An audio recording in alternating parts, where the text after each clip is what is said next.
오늘 본문에서 여호수아는 이스라엘 백성들에게 유언을 하면서 지난 시간 동안 하나님께서 어떤 은혜를 주셨는지 돌아보게 합니다. 오늘 저희도 그 말씀 앞에 함께 나아가면서 우리에게 지금까지 어떤 은혜를 주셨는지 감사하는 시간을 갖고자 합니다. 1절 말씀을 함께 보겠습니다. 여호수아가 이스라엘 모든 지파를 세겜에 모으고 이스라엘 장로들과 그들의 수령들과 재판장들과 관리들을 부르매 그들이 하나님 앞에 나와 선지라. 죽음이 임박한 여호수아의 가장 큰 관심은 자신의 죽음 이후에도 이스라엘 백성이 계속하여 하나님의 은혜와 축복을 누리는 삶이었습니다. 부모의 마음으로 정말 사랑하는 마음으로 이스라엘 백성들을 바라본 것입니다. 여호수아는 그 은혜와 축복의 비결을 너무나도 잘 알고 있었기에 절대로 침묵할 수 없었던 것입니다.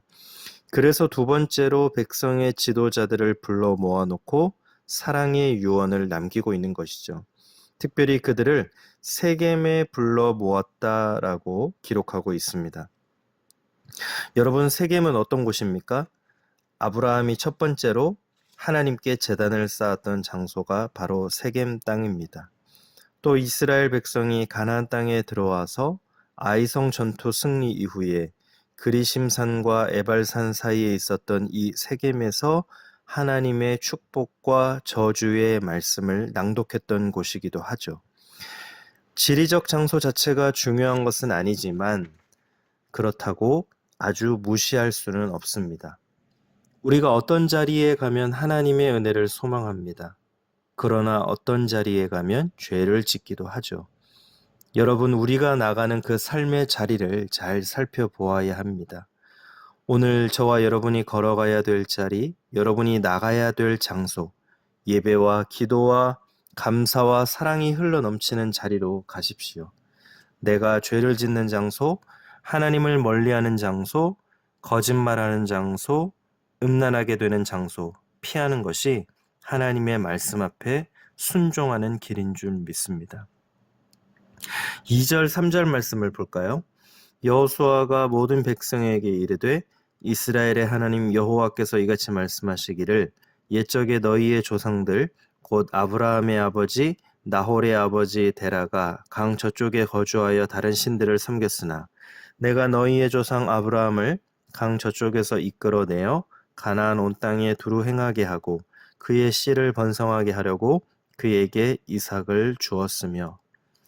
여호수아는 하나님께서 주신 은혜의 사건들을 언급합니다. 그 첫 번째가 바로 아브라함입니다. 특별히 이런 표현이 있죠. 아브라함을 강 저쪽에서 이끌어내어.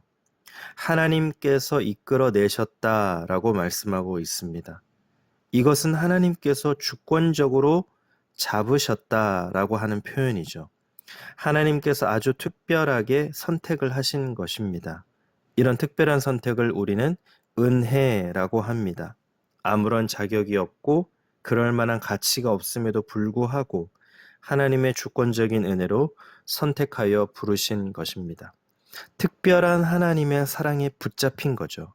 그래서 그 하나님의 주권적 은혜를 아는 자는 하나님 앞에 감사할 수밖에 없고 엎드릴 수밖에 없는 것입니다. 그런데 어떤 사람들은 이 하나님의 주권적 사랑 앞에서 왜 아브라함만 선택하셨는가? 다른 사람들은 하나님께서 포기하신 것인가? 그 의문을 제기합니다. 여러분, 이 하나님의 주권적 사랑 앞에서 우리가 기억해야 될 것이 분명히 있습니다. 하나님께서 강권적으로 주권적으로 아브라함을 선택하셨지만 그 선택 앞에서 아브라함도 동시에 하나님 앞에 순종하였다라고 하는 사실이죠. 하나님께서 아브라함만 사랑하신 거 아닙니다. 모든 사람을 다 똑같이 사랑하시고 그들을 부르십니다. 그러나 아브라함은 그 하나님의 부름 앞에 믿음으로 반응하였다라고 하는 사실입니다. 여러분, 오늘 우리의 삶도 동일합니다. 하나님께서는 우리 모두에게 말씀하십니다. 이끌어 주십니다. 강권적으로 붙잡아 주십니다. 그러나 그 은혜를 은혜로 알고 하나님 앞에 순종하는 것이 진짜 하나님의 선택을 선택이 되게 하는 것이라는 사실을 꼭 기억하십시오. 이제 4절에서 7절까지의 말씀을 보면 이스라엘 백성이 하나님의 놀라운 은혜로 애굽에서 또 홍해 바다를 거쳐 광야까지 나온 이야기가 기록이 되어 있습니다. 하나님께서는 애굽에서 10가지 재앙을 통해 이스라엘 백성을 구원하셨습니다. 홍해 바다에서는 바다가 갈라지는 기적을 통해 생명을 구원해 주셨죠. 광야에서는 아무것도 없는 그 척박한 땅에서 불기둥, 구름기둥으로 인도해 주셨고 만나와 메추라기로 먹여 주셨습니다. 앞서 언급된 이 장소들이 애굽, 홍해바다, 광야, 눈에 보기에는 그렇게 축복된 장소는 아닙니다. 애굽은 노예의 자리였고 홍해바다와 광야는 위기와 척박한 자리였습니다. 왜 하나님께서는 이스라엘 백성을 바로 가나안 땅에 보내시지 아니하시고 왜 이런 과정들을 꼭 거치게 하셨는가, 통과하게 하셨는가, 우리는 질문을 하게 됩니다. 여러분, 이 질문 앞에서 우리가 묵상하게 되는 중요한 한 가지가 있습니다. 그것은 환경보다 중요한 것, 하나님과 지금 내가 함께 하고 있는가, 이 질문을 해야 된다고 하는 사실이죠. 아무리 축복의 땅이라 할지라도 그 자리에 하나님이 계시지 않는다면 결코 그 자리를 축복의 땅이라 말할 수 없습니다. 반대로 아무리 척박한 땅이라 할지라도 그 자리에 하나님이 함께 하신다면 오히려 그 자리는 저주의 자리가 아닌 축복의 자리가 될 수 있다고 하는 사실이죠. 세상은 상황과 조건을 따지라고 합니다. 상황과 조건 앞에 행복이 오기 때문에 그렇습니다. 그러나 성경은 하나님께서는 상황과 조건이 아니라 하나님 한 분만으로 기뻐할 수 있는가 우리에게 말씀하고 계십니다. 오늘 저와 여러분의 귀한 하루, 이 삶이 상황이 어떠하든 조건이 어떠하든 하나님을 붙잡는 하루가 되시기를 예수님의 이름으로 축복합니다. 이제 8절 말씀, 또 12절 말씀 보도록 하겠습니다.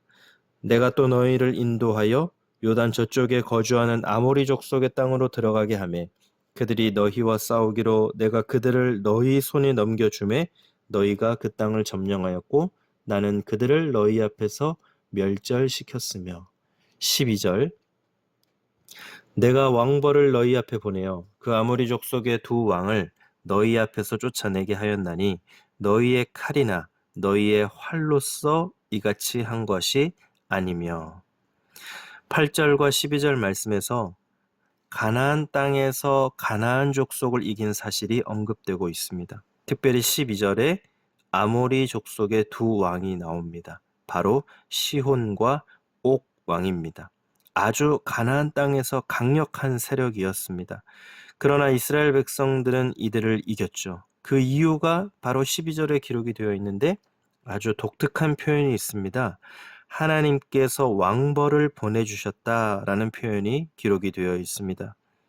여러분, 이것은 정말로 하나님께서 왕벌을 보내주셔서 놀라운 기적과 같은 현상으로 이스라엘 백성을 이기게 하셨다는 사실일 수도 있고 또 원어적으로 왕벌을 보내셨다는 의미에는 그들에게 괴로움을 주었다는 의미가 담겨져 있습니다.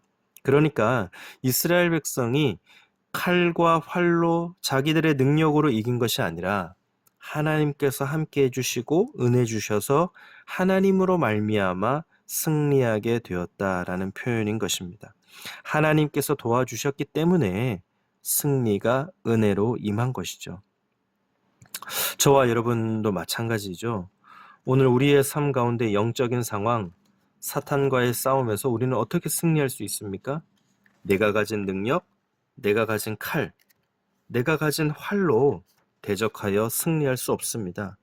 하나님을 온전히 신뢰하고 그분을 붙잡을 때 그분께서 왕벌을 보내주시는 겁니다. 오늘 이 말씀 붙잡고 기도하는 하루가 되시기를 바랍니다. 하나님, 오늘 나의 하루 가운데 하나님 왕벌을 보내주십시오. 하나님의 도우심의 손길이 미치게 해주십시오. 그래서 내 힘이 아니라 하나님의 힘으로 승리하는 하루가 되게 해주십시오. 오늘 하나님의 놀라운 은혜를 맛보고 승리하시는 복된 하루가 되시기를 예수님의 이름으로 축복합니다. 기도하겠습니다. 참 좋으신 하나님, 오늘 하나님 말씀을 통하여 다시 한번 하나님 앞에 무릎을 꿇습니다. 주님의 부르심 앞에 순종으로 반응하는 인생이 되게 하여 주옵시고 때마다 일마다 하나님의 도우심을 구하며 하나님의 왕벌을 구하며 나가는 하나님 앞에 기도하는 인생이 되게 하여 주옵소서. 감사드리며 예수님의 이름으로 기도드립니다. 아멘.